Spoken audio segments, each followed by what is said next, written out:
Bom dia a todos. Estamos dando continuidade às reuniões do Serviço de Gastrohepato do Hospital da Criança de Brasília e que faz parte do projeto HCB Mais Ciência. Hoje nós temos o prazer de receber aqui o Dr. Danilo Silveira. Dr. Danilo é membro titular da Sociedade de Coloproctologia e responsável pelo ambulatório de doença inflamatória intestinal do Hospital de Base do Distrito Federal.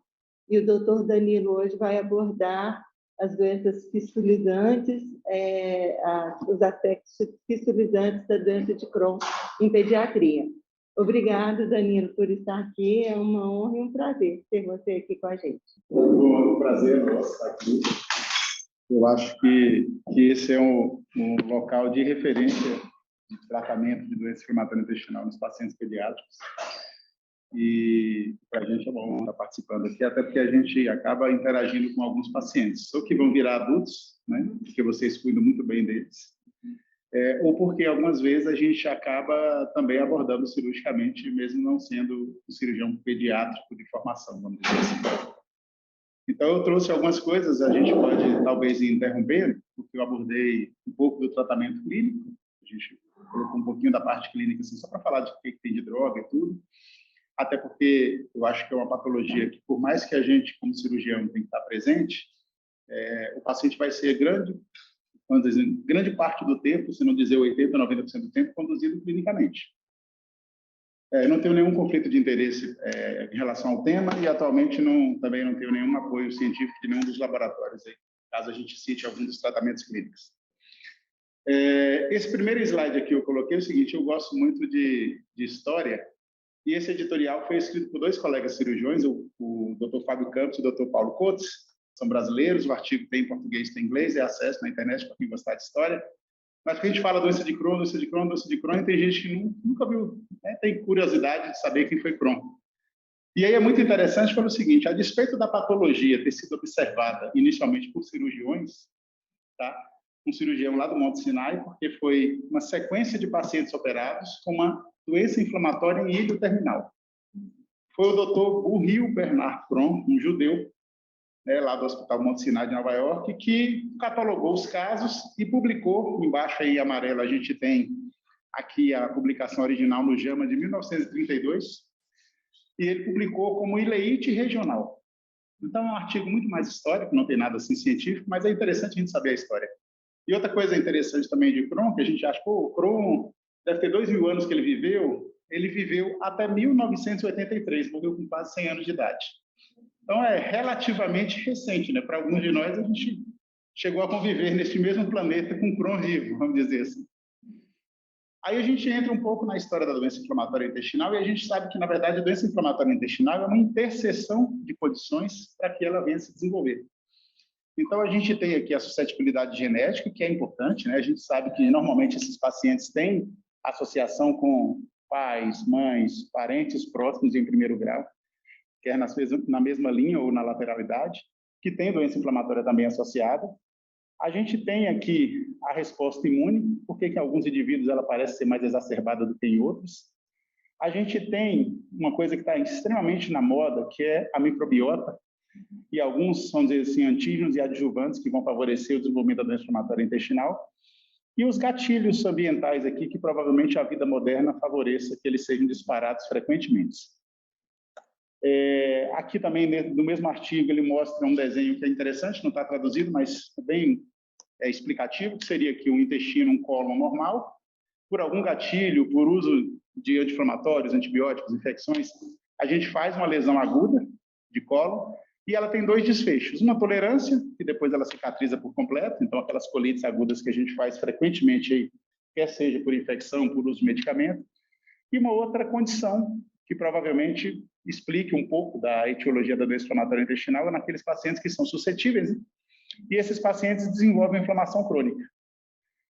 Então, ainda hoje é o que a gente tem, talvez, de mais fácil explicar dentro da doença inflamatória intestinal. Aqui também, no mesmo artigo, ele coloca uma série de interleucinas que estão relacionadas tanto com a doença de Crohn quanto com a retocolite ulcerativa, e a gente vê que um pouquinho mais em algumas, um pouquinho menos em outras, mas todas essas interleucinas, elas estão basicamente relacionadas em grande parte nas duas patologias. e por isso elas hoje são alvos, né, terapêuticos das novas drogas que a gente tem utilizado aí. Esse esqueminha aqui é um esqueminha que ele fala especificamente já do paciente pediátrico, também tem uma referência aqui embaixo, mas eu achei interessante pelo seguinte, o foco dele é microbiota. E aí a gente tem aqui um pacientezinho com microbiota, vamos chamar saudável, normal, onde a gente tem aqui uma predominância de anaeróbios, pouco fungo e pouco DNA humano nas fezes. Quando o paciente tem ou desenvolve um quadro inflamatório, a gente tem decréscimo de anaeróbios, aumento de fungos e aumento de DNA humano nas fezes. Então, ou seja, provavelmente a microbiota realmente tem um papel muito importante ou no gatilho ou na perpetuação do processo inflamatório. E é algo hoje também de pesquisa e de tratamento, né? A gente atuar em cima da microbiota. O resuminho final desse artigo, ele coloca o seguinte, que a disbiose da microbiota intestinal é característica da doença de Crohn, mas os fatores contribuintes para isso ainda permanecem um pouco obscuros, ou é multifatorial, a gente não consegue colocar um fator só como causa. E quando a gente examina pacientes pediátricos com doença de Crohn, esse Lewis e colaboradores aí mostrou que a disbiose está independentemente associada a antibióticos, inflamação e dieta. Que é o clássico, né? A gente tem dos pacientes pediátricos aí. E você diminui, né? Com a redução da inflamação, você melhora a microbiota. Então, quando a gente entra no equilíbrio do processo inflamatório, a gente tende também a mudar o perfil de microbiota. E esses resultados provavelmente devem facilitar aí biomarcadores no futuro e novos alvos terapêuticos, como a gente já tinha falado. Isso aqui é só para a gente gravar assim, e guardar, que é o seguinte, a gente fez uma analogia aqui de doença de Crohn ileocólica, que talvez seja a apresentação mais comum que a gente pegue em pacientes adultos que cronificam. Então, seria uma laranja, né? Uma fruta comum, saborosa, a gente vê com relativa frequência. Já a doença perianal seria mais um abacaxi. Não deixa de ser saboroso, né? Mas é um pouquinho mais complexo, dá mais trabalho para descascar. Vira e mexe, a gente não costuma pegar um abacaxi ali e descascar. A laranja é mais fácil, partir duas bandas, a gente está saboreando ela. Mas o grande problema que vem para vocês e para a gente também é que algumas vezes a gente parte o abacaxi e o abacaxi é laranja. Ou é laranja abacaxi, sei lá. Então, não é uma fruta só, não é uma condição só. E isso é interessante por quê? Porque às vezes a gente tenta colocar todos os pacientes no mesmo balaio e a gente fala, por que Joãozinho respondeu bem e já Robertinho não respondeu? A Mariazinha está ótima, mas a Joana está péssima. Então, é porque talvez, como diz esse artigo aqui, publicado em 2003, também muito interessante de ler, porque ele não é muito técnico, ele é fácil de a gente ler, que não seja doença de Crohn, e sim doenças de Crohn. De Crohn, né? A gente tem várias patologias tentadas ser agrupadas como uma condição só. Então, provavelmente, a gente vai, no futuro, conseguir, através de biomarcadores, escolher aquele paciente que tem um perfil para tal remédio, outro para tal remédio, mas a gente ainda está, talvez, engatinhando isso daí. Mas é bem interessante. Esse gráfico aqui é um gráfico publicado, clássico, que a gente vê em várias aulas dos professores aí famosos que dão aulas em congresso, e eu coloquei ele pelo seguinte, o que é interessante na doença de Crohn? Essas setazinhas aqui vão mostrar, aqui embaixo a gente está vendo o tempo de evolução, meses, 12 meses, 24 meses, então 1 ano, 2 anos, 3 anos, 4 anos. Então, ou seja, os primeiros anos, que seriam realmente os anos onde até normalmente se fecha o diagnóstico, a gente tem, então, que nos primeiros 4 anos, a gente tem a curva de inflamação predominando, que é onde talvez o papel importante da gente como médico, como, vamos dizer assim, frear esse processo inflamatório, vai impactar no desfecho posterior da doença. Porque se a gente pega um paciente a partir do 5º ano aqui, se a gente colocar a partir do 48º mês entrando aqui, ele já deixa de metade dele ser inflamatório e a metade já passou a ser ou estenosante ou penetrante. A doença já começa a ter suas complicações. Aí a gente já está falando de pacientes com fístulas, com estenoses. Então, a gente tem que tentar atuar precocemente nesse paciente. Então, o termo que eu não gosto de dizer assim, a gente tem que ser agressivo no começo, não, a gente tem que ser certeiro no começo. Então, a gente tem que observar o paciente e tentar, de maneira rápida, em meses, tentar parar o processo inflamatório desse paciente para que a gente não venha a ter as complicações oriundas da progressão inflamatória da doença. Doença de Crohn, o conceito é o seguinte, é um processo inflamatório crônico. Ele é transmural, porque ele acomete todas as camadas da parede intestinal. Então, por isso que a gente tem fístulas na doença de Crohn, porque ela consegue atravessar toda a parede, ela não é uma doença estrita de mucosa, como parece ser a retocolite usualmente.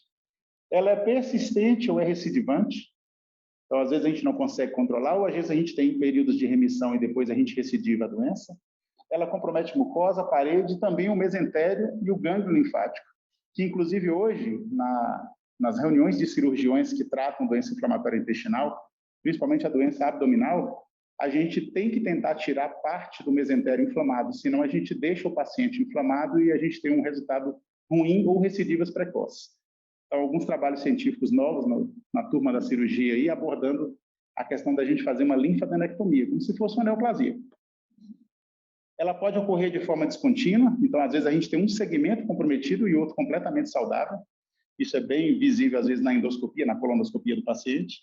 Ela acomete qualquer região. A gente sabe que as regiões de ilho terminal, colo e doença perianal são as mais atingidas, mas a gente tem Crohn de estômago, tem Crohn de delgado mais alto, que são apresentações menos usuais. E a gente tem os acometimentos intestinais relacionados, dermatológicos, reumatológicos, oftalmológicos. E é sabido que, provavelmente, a gente deixando o paciente inflamado, essas manifestações extraintestinais, elas se exacerbam e aparecem com mais frequência. Então, controlar a inflamação parece que é o alvo de tratar essa doença, né? Do ponto de vista de incidência, o que a gente sabe é o seguinte, ela está aumentando em países em desenvolvimento, porque nos países desenvolvidos já tinha uma incidência relativamente determinada, e grandes centros urbanos. Então, mesmo em países não tão desenvolvidos, os grandes centros urbanos, onde o hábito de vida é muito parecido com o hábito já ocidental das grandes nações desenvolvidas, a gente tem uma incidência muito próxima. Aqui no Brasil, eu não peguei um gráfico, mas a gente tem alguns trabalhos já epidemiológicos até recentes, bem feitos, e ele coloca, por exemplo, o estado de São Paulo, talvez por ter mais casos catalogados ou por ter um número de cidades, vamos dizer assim, desenvolvidas maior, a incidência é semelhante a países europeus. Tá? Então, assim, a gente vê que parece que realmente esses grandes centros, o tipo de vida do grande centro urbano favorece o desenvolvimento da doença.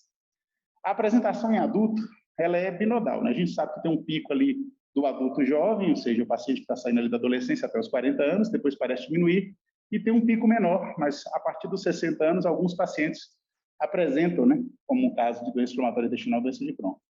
Eu coloquei aqui embaixo, né, mas o que eu vi dos trabalhos que abordam pacientes pediátricos, eles são muito variáveis, as estatísticas. Mesmo nos grandes centros desenvolvidos, a gente tem oscilações nessa epidemiologia.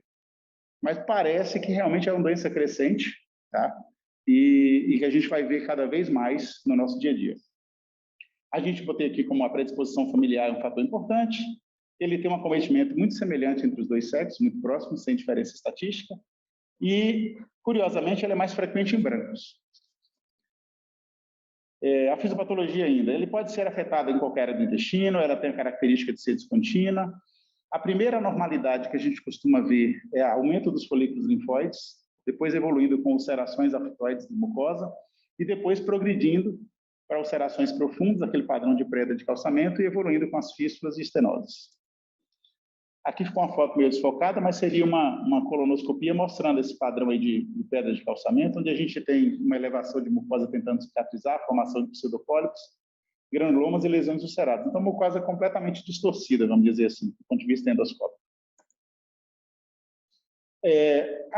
Talvez o que leve o paciente mais frequentemente a procurar o médico nem é o quadro de diarreia que eles costumam apresentar na doença inflamatória intestinal e na doença de Crohn, mas é o quadro álgico da doença de Crohn.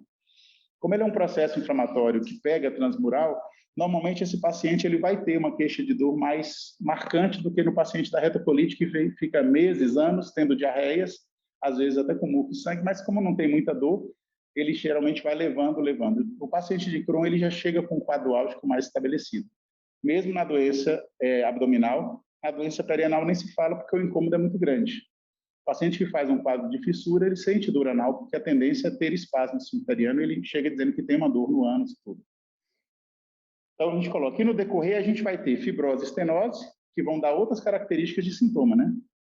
A fibrose e a estenose aí vai dar características oclusivas, do ponto de vista intestinal, e a fibrose e estenose no ânus muda a característica da evacuação, e às vezes o paciente vem dizendo que tem dificuldade para evacuar. Normalmente são crianças que talvez já tinham algum transtorno dessa parte evacuatória, e quando a mãe traz, a gente tem que realmente examinar a região perianal para poder ver isso daí. Outra coisa interessante que tem em trabalhos mais de adultos, mas provavelmente extensível para criança, é que é o seguinte, como o comprometimento é transmural, a gente tem um paciente com dor crônica, porque provavelmente esse processo inflamatório chega em terminações nervosas, tá? A nível de peritônio, a nível de mesentério, que explica aquele paciente que está sempre com dor. Mesmo que ele não esteja constipado, mesmo que você esteja fazendo uma dieta mais restritiva, mas qualquer coisa que distenda a parede abdominal vai desencadear nele um quadro álgico. Então, a dor é uma característica bem marcante. O sintoma mais comum, a cólica intensa, mais presente do que na retocolite, piora ao evacuar, pode acordar o paciente à noite, é outra característica. A tendência de se localizar no quadrante inferior direito é porque a ileite ainda é uma apresentação mais comumente vista, mas a gente tem aí que o acometimento ileocolônico pode ter maior risco de fistulizar e talvez explicar dores mais exacerbadas, assim como os abscessos da região perianal e os abscessos intracavitários. Febre também em 20% a 50% dos casos. A gente tem que o processo inflamatório, aqui no caso é pelas complicações, né? O paciente tem um processo inflamatório exacerbado, por isso a gente tem um quadro febril. A gente chega a ter, no caso aí, uma supuração com abscessos e fístulas. A diarreia pode ou não acompanhar a dor abdominal, o paciente pode ter diarreia com dor ou sem dor. E ela pode ser de moderada intensidade e geralmente é intermitente, ou seja, quando ela dá aquela descarga, o paciente tem um alívio, vamos dizer, momentâneo do quadro álgico. A perda de peso, ela pode ser um sintoma inicial da doença também. Várias causas, né? Se o paciente tem dor, ele não come adequadamente, ou quando come adequadamente, pode ter déficit de absorção. Então, por isso, o paciente tem perda de peso. Déficit de crescimento, que vocês devem pegar bastante, porque esse paciente, geralmente, quando jovem, está naquela fase que está começando ali a ter um estirãozinho, e ele tem hoje baixa ingesta, processo inflamatório perpetuado. Então, tem retardo de crescimento e também retardo da maturação sexual. Isso é muito evidente quando a gente controla, às vezes o paciente de um ano para o outro vira outro ser humano. Chega aqui aquela coisa mirradinha e depois a gente controlou a doença, meu Deus do céu, olha o que virou esse menino. Falando especificamente da doença perianal, 15% a 40% de acometimento que a gente coloca, ela pode ser a primeira manifestação da doença de Crohn, ou seja, a primeira coisa que leva a mãe com esse paciente pediátrico a trazer ao médico, né, ou porque ela percebe sangramento, ou porque a criança refere uma dor anal importante, e a gente vê que, dependendo da casuística que a gente colocar, quase metade dos pacientes, 40%, vão apresentar com doença perianal. Ela tem o maior risco de acometimento distal na doença, chegando a 95% dos pacientes com envolvimento de reto. Então, não é só doença do ânus, é uma doença do ânus e do reto. A incidência aumenta no decorrer da vida do paciente. Então, o paciente pediátrico, como ele vai ter muito mais tempo de vida do que um paciente já adulto, tá vendo? E a gente vai ter essa dificuldade de controlar o processo inflamatório, a chance desse paciente pediátrico vir a ter uma doença perianal é maior do que o paciente adulto que abre o quadro, por exemplo, com uma ileite. E a gente consegue controlar ele com as drogas atuais e esse paciente consegue, de repente, ter uma doença mais freada e nem sempre evolui para a doença perianal. Já o pediatra, talvez a gente tenha que ter uma atenção maior, porque ele vai ter muito mais tempo de vida, de processo inflamatório para chegar na doença perianal. As manifestações extraintestinais, aqui um resumo, as cutâneas mais comuns, a eritema nodoso, o pioderma gangrenoso, as articulações aqui a gente tem periféricas, as artrites, as axiais, a espondilite anquilosante, a sacroileite, são doenças incapacitantes, que às vezes até, no caso dos adultos, a gente aposenta o paciente, porque o paciente fica inválido mesmo. As oculares, as conjuntivites e uveites, e as hepáticas, a colangite esclerosante. Talvez a gente veja mais na retocolite, mas também pode ter na doença de Crohn. O diagnóstico em média, 1 a 6 anos. Aí a gente, lembrando do gráfico que eu apresentei, que a gente tem que tentar atuar ali até os 4 primeiros anos, a gente pega muito paciente que já chega para a gente já fora dessa janela. Então, ele já inflamou bastante, ele já chega com fístulas, ele já chega com algumas estenoses, porque ele já teve muito tempo de processo inflamatório para começar a ter cicatrizes e sequelas do processo inflamatório crônico. A história clínica eu botei, dor abdominal intensa, noturna, diarreia. O exame físico, a gente tem dor à palpação com ou sem massa. No caso da região perianal, a gente às vezes identifica fissura, fístula ou até um abscesso perianal, que pode ser a primeira manifestação. A gente pegar uma criança muito jovem com abscesso perianal, a gente já tem que, o pediatra geral, não é nem o gastro, que vocês são especialistas, mas o pediatra geral já tem que pensar em doença inflamatória intestinal. Porque o abscesso perianal ele pode ter uma origem criptoglandular, mas normalmente a gente tem que desconfiar de doença inflamatória intestinal. Do ponto de vista laboratorial, cultura parasitológica de fezes, os hemogramas para fase aguda, a gente vê se tem algum quadro inflamatório, linfopenia, eosinofilia moderada ou acentuada às vezes, plaquetose, anemia microcítica, as provas inflamatórias usuais que a gente tem, VHS-PCR, que pode ser um indicativo, né, de doença. A gente pode ter pacientes que às vezes essas provas não estão nem tão exacerbadas. A calprotectina fecal, que é um indicativo de atividade de doença. A gente sabe que algumas vezes para a doença ileal ela não é tão impactante assim. Quando o paciente também tem doença perianal, vamos chamar prioritária, vamos dizer assim, não tem tanta doença em cólon, às vezes a calprotectina também é baixa. Então não funcionaria como marcador tão perfeito para a doença perianal. Aqui no caso, ainda dentro do exame laboratorial, as frações proteicas, a gente pode dizer assim, que avalia o prognóstico e o prenúncio de recidiva. Os testes sorológicos específicos, a gente tem o ASCA, que é um marcador altamente específico para a doença de Crohn, mas ele está relacionado mais ao comprometimento de intestino delgado, também seria ruim na doença perianal aí, mas ele é frequentemente expresso. Eu acho que se a gente tem um recurso na mão para a gente tentar fechar diagnóstico, sim, eu acho que vale a pena solicitar. Algumas vezes é porque na rede pública a gente não tem disponível, então a gente não consegue, às vezes, solicitar. Do ponto de vista de imagem, a gente tem desde o raio-x simples, pegando quadros abdominais agudos, você vai ver lá se tem uma obstrução intestinal. A seriografia, também um exame que a gente tem dificuldade de realizar hoje, seria o trânsito delgado aí, né? A gente consegue ver espessamento de mucosa, estreitamento da luz intestinal. O enema opaco, também exame difícil a gente conseguir fazer hoje, mas é um exame interessante, não deve ser feito na fase aguda pelo risco de perfuração, porque a gente precisa insuflar o cólon, né, para poder ter uma imagem adequada. A tomografia e a ultrassonografia são exames mais usados em crises, para ver presença de massa ou abscesso, se no exame físico a gente já detecta isso. A gente, como cirurgião na doença perianal, a gente prefere a ressonância. A ressonância pode ser usada na gestante, no caso de adultos, pode ser usada em pacientes que têm alergia a contraste, porque você pode fazer uma boa imagem sem utilizar o contraste venoso na ressonância. E o que é interessante na ressonância é que você pode utilizar ela para ver índice de atividade de doença, ou seja, você pode diferenciar processo inflamatório de processo já fibrótico nas estenoses. E isso é importante pelo seguinte: aquele paciente que chega com um quadro muito exacerbado, principalmente abdominal, é aquele paciente que às vezes não adianta a gente iniciar a terapêutica medicamentosa, porque ele já tem uma cicatriz e é um paciente que provavelmente vai precisar de uma abordagem cirúrgica.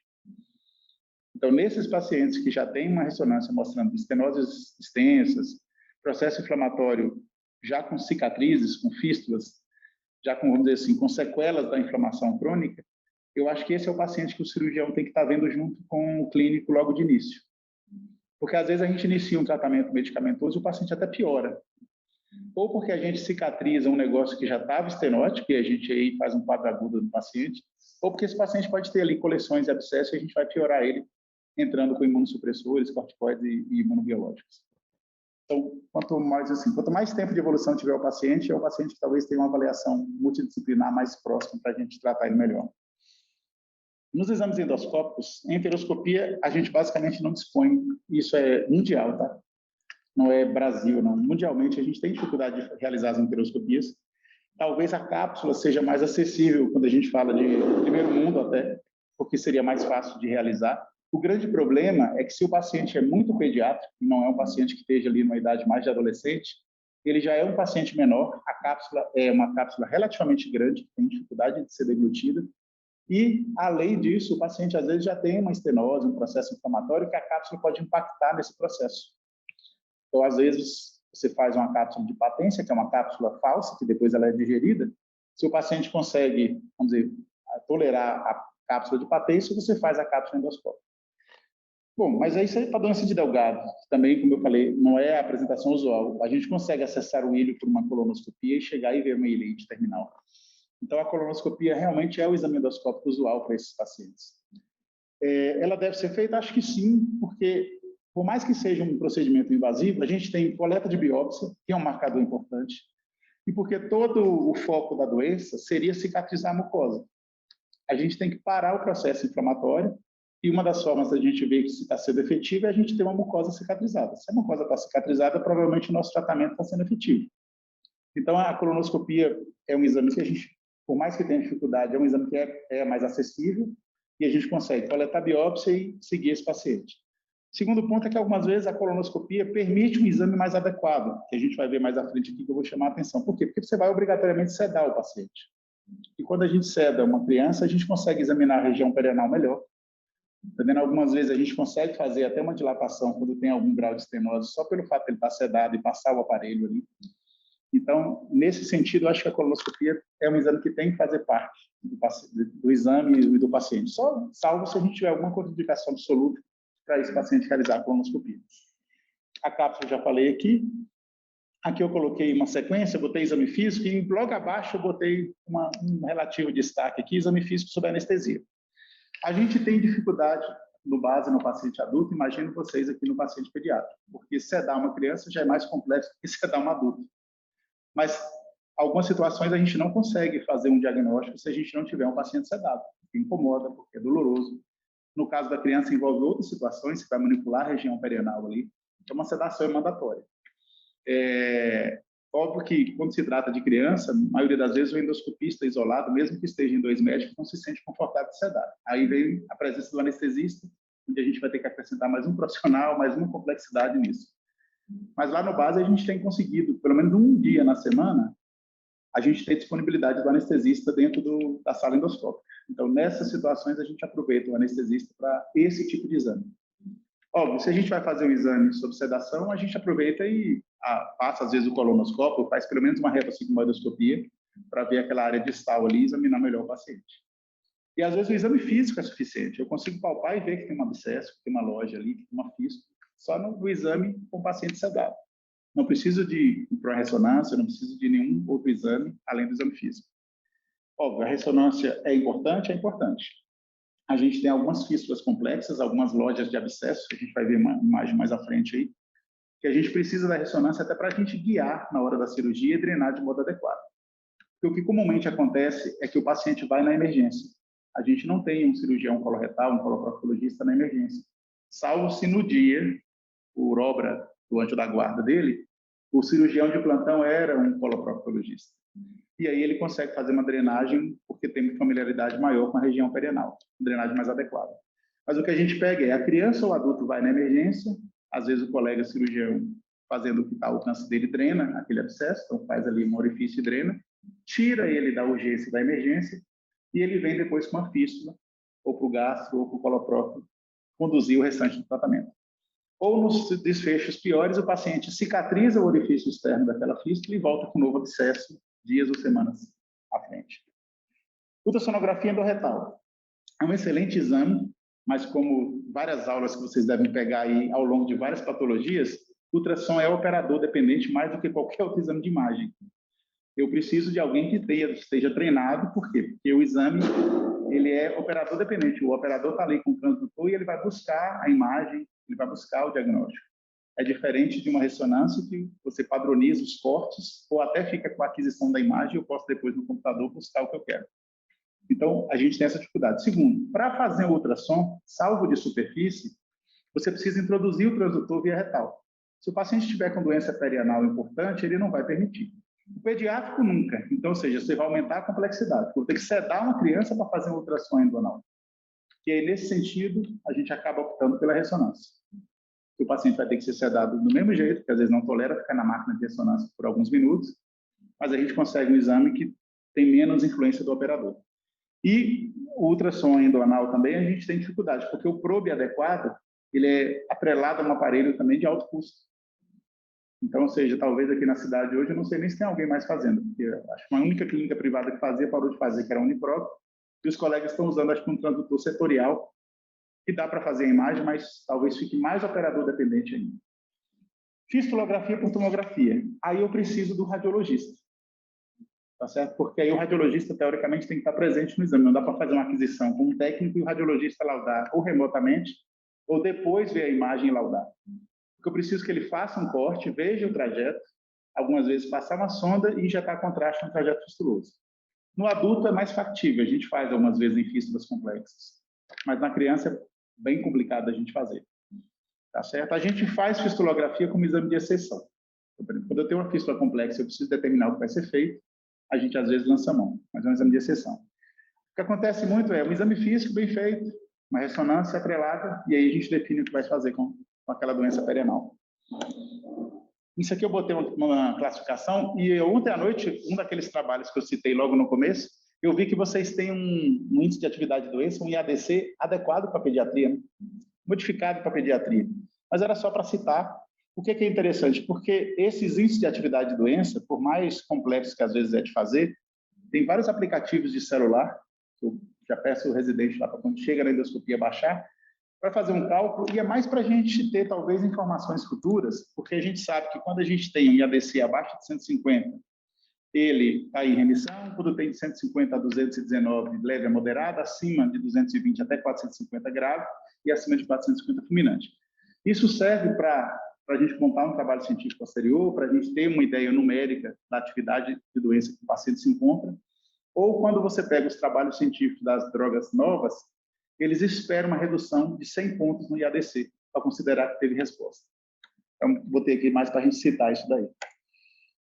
No tratamento, a gente tem o seguinte: parar de fumar. Vocês talvez peguem adolescentes que já estejam fumando, claro, mas esse aqui é mais para adulto. A gente espera que uma criança de 8 anos de idade, 10 anos de idade, nunca tenha visto um cigarro na vida. A dieta seria reduzir a carga de lactose, sacarose e alguns outros açúcares. Uma dieta mais hipoalergênica, claro. Reduzir fibra vegetal.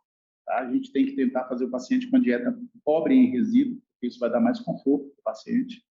Nos casos graves, principalmente nos pacientes pediátricos, aí, tá? A gente tem vários trabalhos mostrando que só terapia nutricional para vocês tem grande impacto. Nutrição enteral e parenteral total. E medicamentoso aqui eu vou falar rapidinho, porque vocês sabem fazer isso mais do que eu, e porque no paciente pediátrico específico a gente tem uns nuances um pouquinho diferentes do adulto. Mas eu botei quando iniciar e o que é iniciar. Na linha inicial de tratamento, a gente teria os antibióticos, que no caso da doença perianal é mandatório, porque a gente tem uma sepse local ali. Então, a gente não vai ter jeito, a gente vai ter que usar antibiótico. Eu sei que ciprofloxacina na paciente pediátrico a gente tem uma restriçãozinha aí, mas o metronidazol ele é universal, tanto para vocês quanto para o paciente adulto. E são os dois antibióticos mais utilizados. No adulto, a gente faz combinação, ou algumas vezes faz só metronidazol. É um antibiótico que é difícil de tolerar por um período prolongado. Tem um trabalho, para você ter ideia, de pacientes cirúrgicos, feito lá na Europa, publicado no ECO há alguns anos aí, que eles faziam 90 dias de metronidazol. Difícil de tolerar, mas ele falava que isso aí diminuía a recidiva pós-operatória. Os corticoides, no caso específico da doença perianal, tem pouquíssimo efeito. Tá? Na doença intestinal aí, colônica e ileal, a gente tem mais efeito nos corticoides, mas na doença perianal é zero. É o contrário, algumas vezes a gente fazendo corticoide, a gente até piora, porque imunodeprime esse paciente, e aquela sepse local ali pode evoluir até com porria. Imunossupressor, o mais utilizado no nosso meio é a azathioprina, né? Mas a gente tem outras opções que é menos utilizada, methotrexato, ciclosporina. E, entrando propriamente no tratamento, a gente teria o seguinte: qual é o objetivo do corticoide na doença de Crohn? Seria induzir remissão na grande maioria dos pacientes, lembrando que a doença perianal está fora. Eles são ineficazes na manutenção dessa remissão, ou seja, não tem sentido, e a gente busca não deixar o paciente com corticoide de longo período. Eles estão reservados às formas moderadas a graves, particularmente no envolvimento do intestino delgado. O mais utilizado aqui é a prednisona ou prednisolona, uma a 2 mg por dia, no máximo de 40 a 60 usualmente. Quando alcança a remissão, a gente tem que tentar desmamar o paciente, e é ideal cessar seu uso. Nos pacientes pediátricos, você sabe mais do que eu, a gente sabe que a influência do corticoide é até em nível de crescimento, indução de outras doenças, osteoporose, hipertensão, diabetes. Então, o corticoide é um excelente remédio, mas a gente tem que saber manipular e utilizar ele de modo adequado.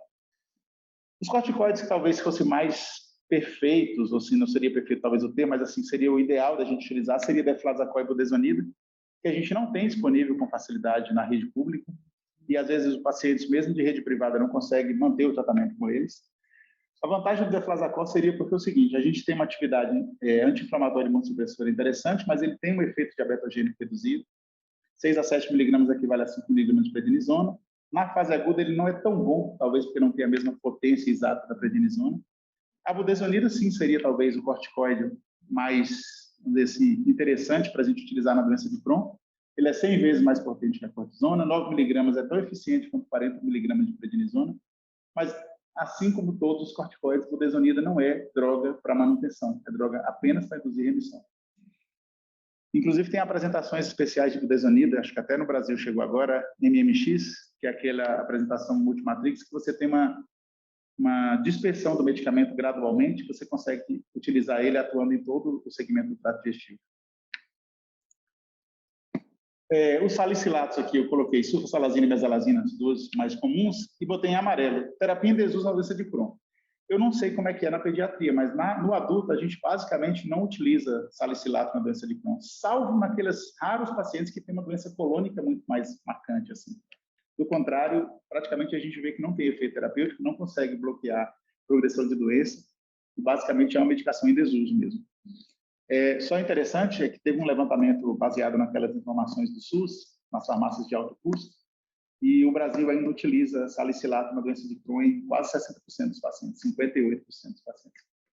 A estatística é mais para adulto, mas assim, ou seja, a gente ainda trata talvez mal os pacientes de doença de Crohn, de modo geral. Os imunomoduladores, 6-mercapturina, azathioprina, é a opção que a gente teria inicial de tratamento prolongado, porque após a gente induzir a remissão, a gente utilizando os imunomoduladores, a gente sabe que uma parcela desses pacientes parecem conseguir, né, ter o processo inflamatório ali freado, bloqueado, e algumas vezes até em remissão com os imunomoduladores. A gente utiliza muito naqueles pacientes que são dependentes de corticoide ou que são refratários aos corticoides. A gente faz também aqui nos pacientes que têm supressão de medula óssea, neutropênico, plaquetopênico, naqueles pacientes, né, que fizeram pancreatite aguda, a gente tem que ter cuidado. E uma outra opção, talvez, que a gente tenha dificuldade, mas que a gente também tem disponível, é naqueles pacientes que teve alguma reação com azathioprina e 6-mercapturina, fazer metotrexato. Aqui nos antimicrobianos, basicamente, eles são efetivos na doença perianal para sair daquela quadro de sepse. Quando a gente tem um abscesso, a gente melhorar o processo inflamatório infeccioso. Na doença colônica tem algum papel.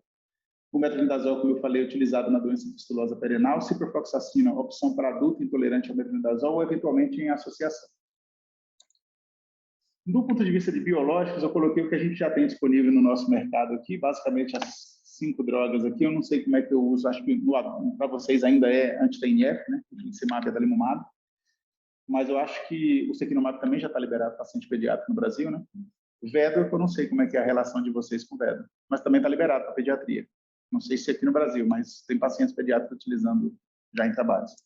Então, o nosso arsenal hoje, do ponto de vista de imunobiológicos, os anticorpos monoclonais aí são 5 drogas. O que a gente tem de interessante aqui? Isso aqui eu já coloquei. As drogas da remissão, então, são imunossupressores ou imunobiológicos. O imunobiológico tem uma coisa interessante que eu vi aqui, que deve ter os residentes aqui, que a gente fala de imunobiológico ainda como se fosse um negócio de outro mundo. Eu lembro que quando eu era residente lá no hospital de base, há uns 2 anos, vezes 10 aí, era uma cerimônia para abrir uma ampola de infliximab. Era assim, quase que tinha que pedir autorização para o Papa lá na Itália e falar, nós vamos abrir uma ampola para usar no paciente. Mas o que é interessante aqui, ó? O primeiro trabalho científico publicado com infliximab e doença de Crohn, na época ele chamava de CA2, que era uma droga que estava em teste, e uma única aplicação de infliximab, ou seja, a single infusion, que está na conclusão ipsiliter, ele era efetivo em barrar o processo inflamatório. Uma única aplicação. E aí eu botei aqui a data, 1997. Então a gente já tem aí 25 anos que tem infliximab disponível para doença de Crohn. Não é à toa que é o imunobiológico que utiliza-se como primeira linha em quase todo local do mundo ainda. Mas eu coloquei uma coisa interessante também, o seguinte, as drogas biológicas são anticorpos monoclonais, que atuam na cascata inflamatória presente tanto na doença de Crohn quanto na retocolite, quanto em algumas colites indeterminadas. Mas utilizar anticorpo monoclonal também não foi de 25 anos atrás, tá? Lá em 1890, 2 médicos aí, von Behring e Kitasato, eles utilizaram anticorpos monoclonais para tratar tétano e difteria. Então, esse medicamento, até esse tratamento, rendeu o Prêmio Nobel de Medicina em 1901. Então, a gente não achar que é uma coisa muito recente, muito moderna, porque isso já se faz há alguns anos. Esse trabalho, especificamente em paciente pediátrico, publicado ano passado, o que é interessante dele? Ele coloca o seguinte, o tratamento com agente biológico é altamente eficaz no fechamento das fístulas perianais em doença de Crohn. Então, parece que, de fato, na população de vocês, a terapia biológica ela é extremamente importante.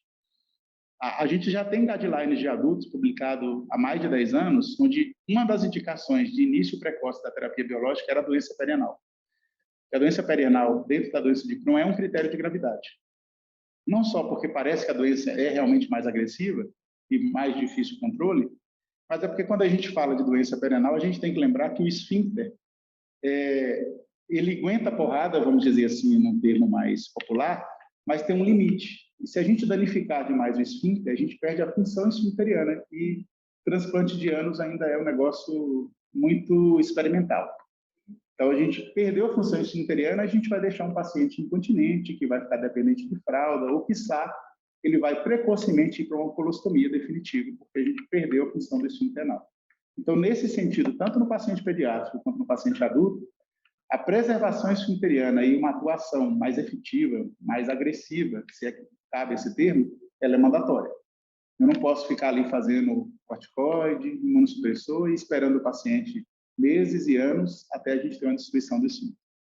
Então, nesse trabalho, um resuminho da conclusão que ele colocou é: o tratamento com agente biológico é altamente eficaz no fechamento de fístulas em pacientes com doença de Crohn, e a redução da dor pode melhorar a sua qualidade de vida. O que ele coloca? É a única droga que, quando você faz início precoce, parece que realmente você impacta não só na melhora inflamatória, mas na qualidade de vida do paciente. As outras drogas, a gente fica ali com aquele processo inflamatório e o paciente está sempre com queixa perianal. Esse outro trabalho, alemão, publicado em 2017, também em crianças e adolescentes, e na conclusão eu tentei pegar só um resuminho que coloca: crianças e adolescentes com doença inflamatória intestinal ou suspeita de doença inflamatória intestinal devem ser atendidos, eu traduzi ipsiliter, tá, gente? Por gastroenterologistas pediátricos em um centro onde este atendimento seja realizado.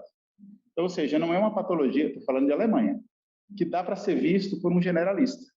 Então, a gente tem que tentar passar até para os colegas pediatras geral, identificou, tem que ir para o centro de referência, porque são pacientes de difícil condição. O tratamento individualizado, com cuidados de longo prazo, multidisciplinares e orientação para os familiares é particularmente importante. Então, vai mudar o desfecho desses pacientes. Então, o paciente tem que ser conduzido realmente por especialistas, porque se trata de uma patologia complexa, que no caso específico da doença perianal, requer tratamento rápido, para a gente frear o processo e impactar na vida desse paciente. Isso aqui eu coloquei só para a gente nunca esquecer, né? Quando vocês fazem de rotina, mas todo gastroenterologista que trata doença inflamatória faz esse rastreio, né? A gente está num país que ainda tem incidência alta de tuberculose, a gente sabe do impacto do anti-TNF nos pacientes com tuberculose latente, então a gente tem que investigar e tratar. As vacinas que forem possíveis, a gente faz antes de iniciar a terapia biológica também. Falando mais agora da minha área, né? 70% dos pacientes com doença de Crohn, quer seja doença perianal ou doença abdominal, eles vão ser operados em algum momento. Então, ou seja, inevitavelmente, mesmo com a chegada dos imunobiológicos, a gente ainda tem uma porcentagem muito alta de pacientes operados. A doença perianal é sempre, tá? Então, eu não coloquei ela aqui, porque 100% da doença perianal, abscesso, fístula, é cirúrgico.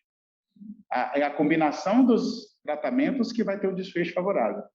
É o cirurgião intervindo de maneira adequada, não fazendo uma lesão esfincteriana, não piorando a lesão esfincteriana, e o gastropediatra e o gastroenterologista de adulto atuando de maneira correta do ponto de vista terapêutico, é que vai cicatrizar isso. Mas a doença perianal 100%, a doença abdominal 70%. Aqui a gente tem os quadros emergenciais, ou seja, uma obstrução intestinal, uma perfuração com peritonite, um abscesso abdominal, um abscesso perianal, ele é uma emergência cirúrgica. Então, não tem o que discutir. A gente tem que ter ali o cirurgião para resolver o problema. Não vai ser nenhum medicamento que vai conseguir atuar. E elas são 20% dos casos, então não é desprezível. Então, aquele paciente ele pode evoluir para uma urgência cirúrgica e ele tem que ter, talvez, já um cirurgião de referência ou um serviço com o cirurgião para poder ser abordado, caso venha evoluir para isso. No paciente crônico, a gente tem as indicações que seriam intratabilidade clínica, manifestações extraintestinais de difícil controle. Então, às vezes, a gente, por exemplo, opera o paciente porque a gente não consegue controlar ele clinicamente. Distúrbio do crescimento e a corticodependência. Os abscessos perianais múltiplos, eles devem ser drenados e ter segmento. Porque o que acontece, como eu falei, às vezes o paciente ele vai, drena, resolve, você bota ali um sedeio, mas ele tem fístulas complexas, e aí volta para cá, por exemplo, para o ambulatório de gastropediatria, e às vezes ele demora 1 ano para voltar lá para a gente, 6 meses, ou então já volta com outra emergência, porque refez outra coleção. Então é interessante a gente estar acompanhando até essa fístula ou esse abscesso ter realmente resolvido, porque às vezes a gente precisa reabordar. Não é tão incomum, não. Aqui é um esquemazinho de como é que a gente evolui na doença perianal. Na verdade, a gente tem uma quebra aqui, ó, das células epiteliais, então a gente faz primeiro uma úlcera, depois essa úlcera ela começa a ser recoberta, tá aqui, ó, por um epitélio, e aí você evolui com a fístula. Então, ou seja, faz a lesão ulcerada, provavelmente o processo inflamatório inicialmente faz a úlcera, e depois a gente faz a fístula. Como eu coloquei aqui, ó, a distribuição das fístulas na doença de Crohn, a fístula e a doença perianal é mais da metade dos casos. Depois a gente tem as fístulas enteroentéricas, as fístulas de intestino delgado, 24%, as retovaginais, 9%, e as outras com 13%. Então, mais da metade da doença fistulizante é a doença perianal. Aqui é só para ter uma ideia da anatomia da região e da complexidade. Eu vou tentar enumerar o seguinte. Nesse lado aqui esquerdo, a gente tem os abscessos. O abscesso A é um abscesso submucoso, ele é superficial. Esse aqui, uma drenagem simples, é suficiente. Tá certo? A gente tem aqui, ó. Aqui é o esfíncter interno e aqui é o esfíncter externo. Esse abscesso B é o chamado interesfincteriano. Essa imagem é bem bonitinha na ressonância, dá para a gente ver bem, fica bem caracterizado. Esse abscesso aqui, do tipo C, é o abscesso extraesfincteriano, ele é formado fora dos esfíncteres. E o abscesso talvez mais complexo é o supraelevador. Aqui a gente já tem o esfíncter externo e esse outro músculo, que são os músculos que a gente chama de elevador do ânus. Já teria quase dentro da cavidade pélvica. Por que esse abscesso é mais complexo? Porque a gente drena e a recidiva dele é maior. Tá certo? Aqui do lado direito, a gente tem o desenho tentando exemplificar as fístulas. Então, a gente tem aqui, ó, as fístulas mais superficiais, que a gente teria aqui, ó, que é o número 5. Essa fístula aqui pega pouco esfíncter. A gente está vendo aqui que só tem um pedacinho de esfíncter ali, ó. Esse pedaço pequeno de esfíncter, a gente pode se dar o luxo de seccioná-lo. Porque a gente seccionando, a gente não causaria uma incontinência nesse paciente.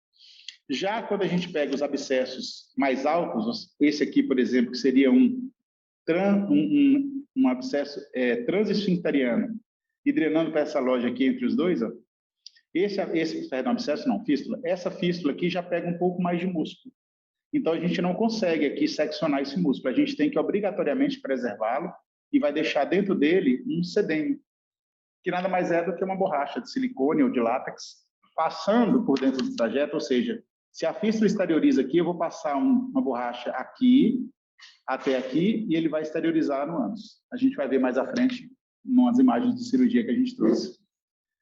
A gente tem as fístulas que ela atravessa os dois esfíncteres, tanto esse aqui, que é o interno, quanto esse aqui, que é o externo, ou seja, ela passa de um lado, passa aqui no meio e vem para cá.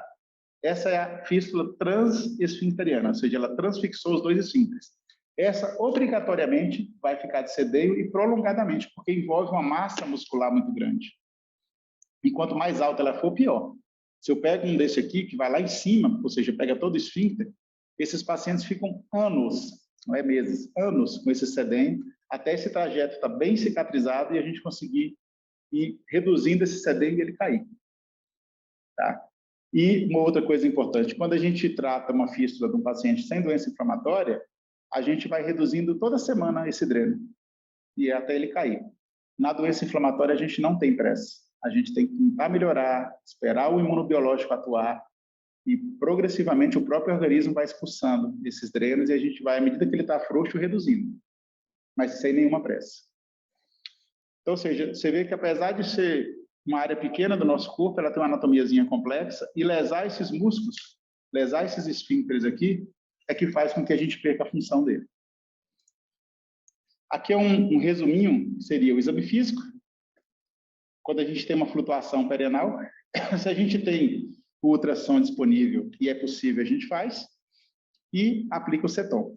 Aqui a ressonância está do lado, aqui, MRI. Se não, a gente combina ressonância, ultrassom, endoscopia, e vê, aqui como opção 2, a passagem do sedêmio. Quando a gente tem estenose, aí obrigatoriamente ele vai para uma endoscopia, dilatação, um estudo de ressonância, depois a gente tem a passagem do cetom se tiver fístula documentada. Quando a gente não tem nem flutuação, nem estenose, aí a gente pode investigar, mas entendo o trajeto, esse também paciente vai para a aplicação do cetom. Ou seja, todo paciente com doença perianal, a gente vê que essa parte de baixo, ele tem que ser avaliado por um coloprop e ver se há necessidade de aplicar o CDI antes de iniciar a terapia biológica. Porque o paciente pode ter uma coleção pequena e a gente iniciando imunobiológico, a gente aumenta o risco de sepsis perianal. O princípio do tratamento da doença de Crohn e aí a gente mistura clínico e cirúrgico, seria o seguinte: é induzir e manter a resposta e a remissão.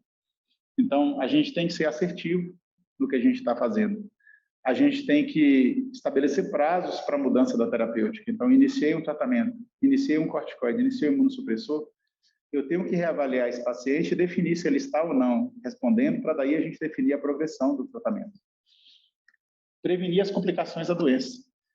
A gente falou desde o gráfico lá no início da aula que a gente tem que atuar no processo inflamatório para que a gente minimize as consequências desse processo inflamatório crônico.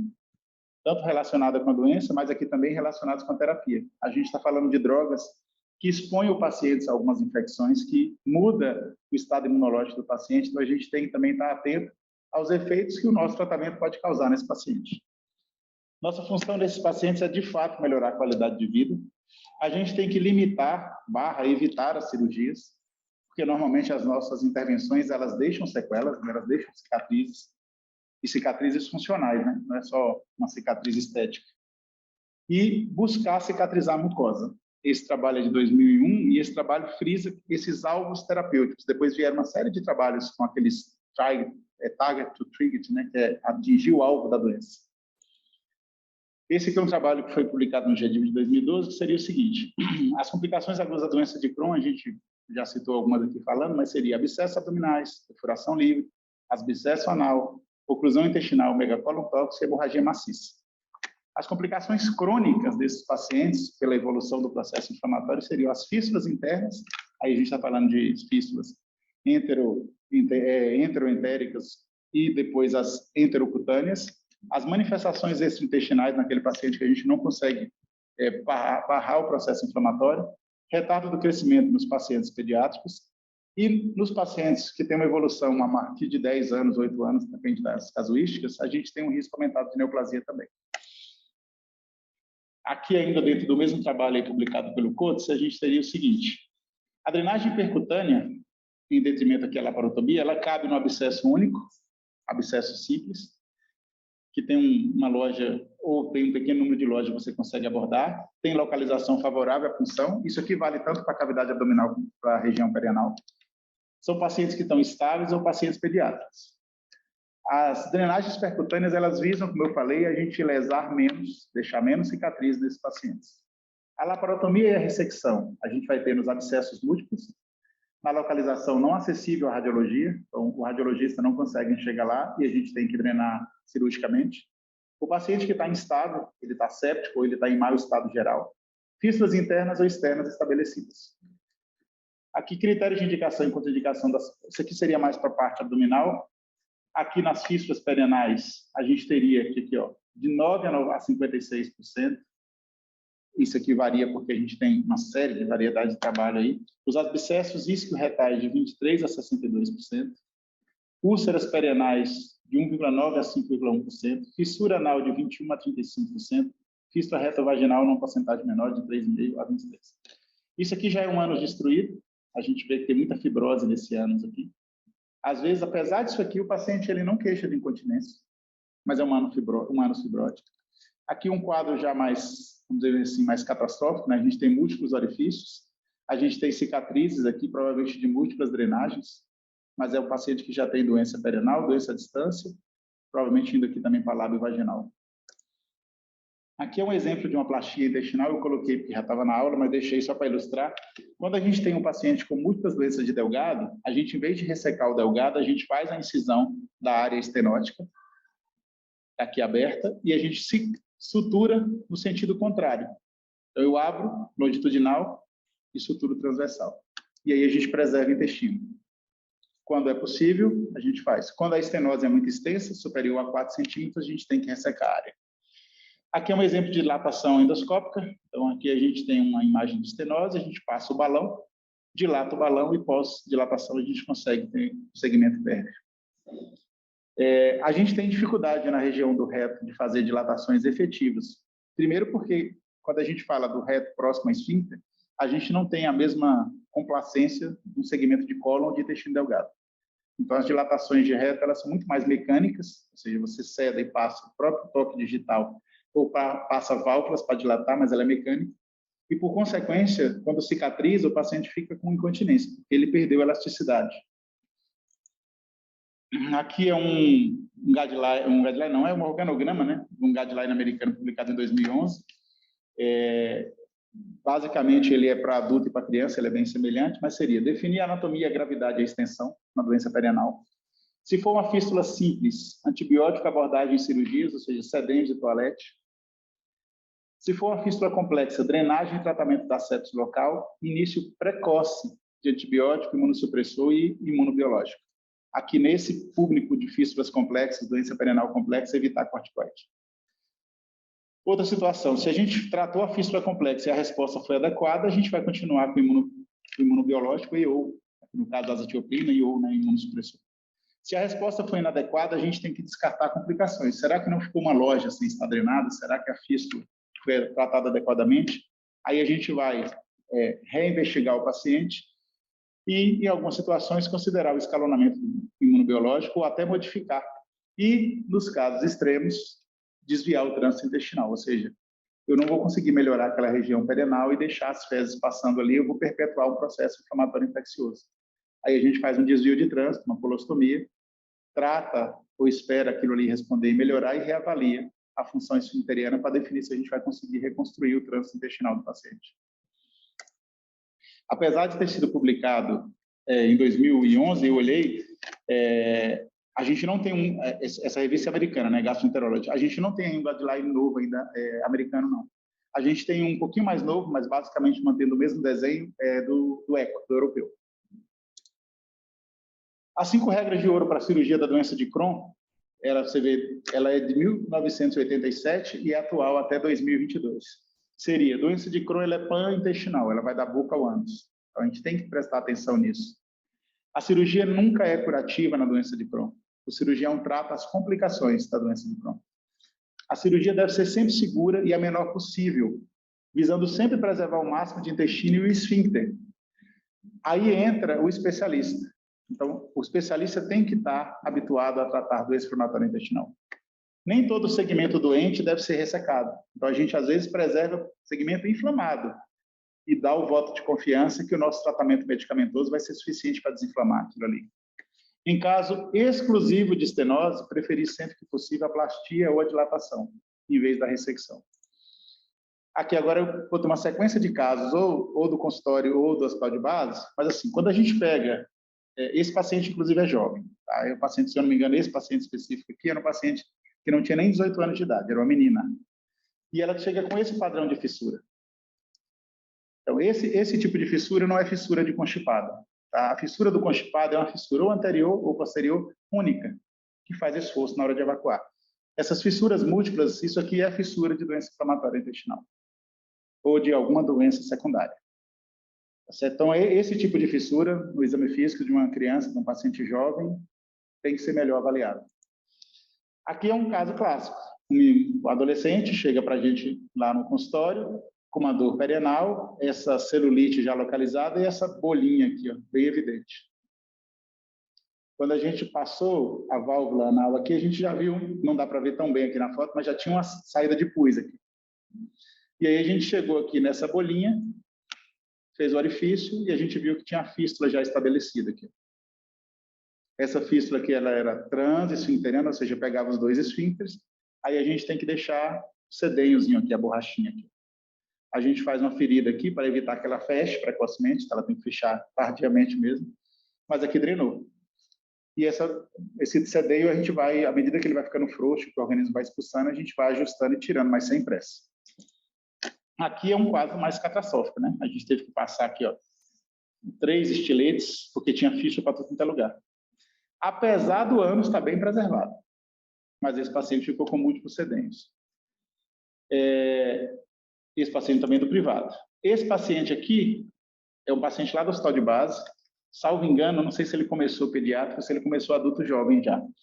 Mas só para você ter uma ideia, está aqui o ânus, ó, relativamente preservado. E olha onde é que estavam os drenos dele aqui, ó. Quase 5 centímetros lá do bordo anal. Aí você fala, isso aqui vai fechar, essa doença horrorosa? Ele foi bem conduzido pela gastroenterologia lá e depois de alguns meses, olha, os drenos caíram e ele está aqui cicatrizado. Tem a cicatriz, mas a função esfincteriana preservada. Aqui é uma paciente bem jovem. Essa paciente eu trouxe porque eu não falei aqui de técnica, mas assim, a técnica usual é drenar e passar essa borrachinha pelo trajeto da fístula. Essa paciente especificamente, como ela tinha uma fístula única, bem definida, a despeito de ser doença de Crohn, a gente teve uma empresa que fabrica um laser para tratamento de fístula. É uma fibra que você passa dentro do trajeto e você vai queimando o trajeto com laser. E essa paciente a gente mandou para a HUB, porque a apresentação desse produto foi feita lá, nós separamos acho que 4 ou 5 pacientes, e a gente usou o laser nessa paciente. E essa fístula cicatrizou com laser. Ela estava, do ponto de vista inflamatório, bem compensada, usando o adalimumab, e aí a gente conseguiu fazer e fechou com laser. Qual o problema dessa fístula aqui? A fístula era simples do ponto de vista de trajeto, mas envolvia muito músculo. Então ela ia ficar, como eu falei, anos com esse sedenho pendurado no bumbum. Ela era até professora, depois, né, veio a se tornar professora. Aqui é o que a gente não deseja. Essa paciente, não sei, talvez a Renata, ou até a doutora Elisa, talvez, quando ainda era tudo do base, pode ter conhecido. Essa paciente, pode falar o nome, ela permite, chama-se Isabel. E essa paciente começou no hospital de base adolescente e chegou ao ponto de fazer isso aqui, ó, perder a função esfincteriana. Então, isso aqui era o ânus dela, sempre treinando essa secreção mucoide. Aqui não está saindo fezes, porque ela já estava de colostomia. Tá? E aqui eu estou falando de uma paciente que tem 26 anos de idade, com mais de 10 anos de história de doença. Ela começou lá na adolescência. Tudo bem que na época da Isabel a gente não tinha, talvez, acesso tão rápido assim a imunobiológico, ainda era pedindo autorização para o Papa para abrir uma ampula de infliximab, mas é o que a gente não deseja, porque essa paciente aqui, quando eu cheguei no hospital de base em 2014, voltando, né, para o base, como staff, eu amputei ela, tirei o ânus inteiro dela, e ela ficou com a colostomia terminal. Então, isso é o que a gente não deseja para esses pacientes com doença perianal. Porque isso aqui é uma cirurgia muito mutilante e significa que não tinha mais sentido deixar aquele ânus, porque só servia para estar drenando no muco. Ela já estava, vamos dizer assim, adaptada, né, com a colostomia, e o ânus não tinha mais nenhuma função. Além de não ter função, ele começa a realmente perder um pouco de complacência, vai ficando mais estenótico, e a longo prazo aumenta até o risco de neoplasia, a gente sabe disso. Isso aqui é uma condição mais rara, mas eu trouxe porque esse paciente não tinha retocolite, ele tinha doença de Crohn, tá? E é um paciente que, na época, eu não lembro se ele vinha do Gama ou se vinha da Ceilândia, e ele tinha muita dificuldade, que eu acho que é só 1 ou 2 colegas que fazem o ambulatório de doença inflamatória nesses hospitais, e ele internou na emergência e ficou ali na emergência alguns dias até chegar para a gente no hospital de base. Quando ele chegou distendido, que era um paciente de doença inflamatória intestinal, eu falei para os meninos, esse paciente é sala, no ambulatório da gente, que é um ambulatório eletivo, no ambulatório de urgência. E aí a gente teve que fazer uma colectomia total, a peça era essa jiboia toda aqui, ó, mas era por doença de Crohn, e não por retocolite. Eu peço para todo mundo tentar adivinhar o que é isso. Aí alguns acertam, tá? Quem quiser tentar arriscar aí o que é isso aqui. Eu falo por quê? Porque às vezes a gente, quando pega paciente de doença inflamatória intestinal, a gente fica olhando só para um ponto. E isso talvez valha para a gente tentar fazer diagnóstico. Quando a gente olha para um ponto só, às vezes a gente não consegue fechar o diagnóstico, né? Então a gente pode até chutar ou até empiricamente tratar algumas coisas e a gente não enxerga o todo. E depois que a gente enxerga, a gente vê que é bem interessante, né? Porque se a gente não olhar o todo, fica difícil da gente tentar adivinhar o que seria aquilo dali, né? Geralmente eu faço com a asa da borboleta também, mas aqui eu trouxe o elefante. Eu trouxe o elefante, mas assim, é só para exemplificar que assim, a gente tem que olhar o todo. E o paciente de doença inflamatória é um paciente muito complexo, até para a gente talvez acertar do ponto de vista de terapêutica. Para a gente tentar olhar e ver o todo. E era isso. Obrigado.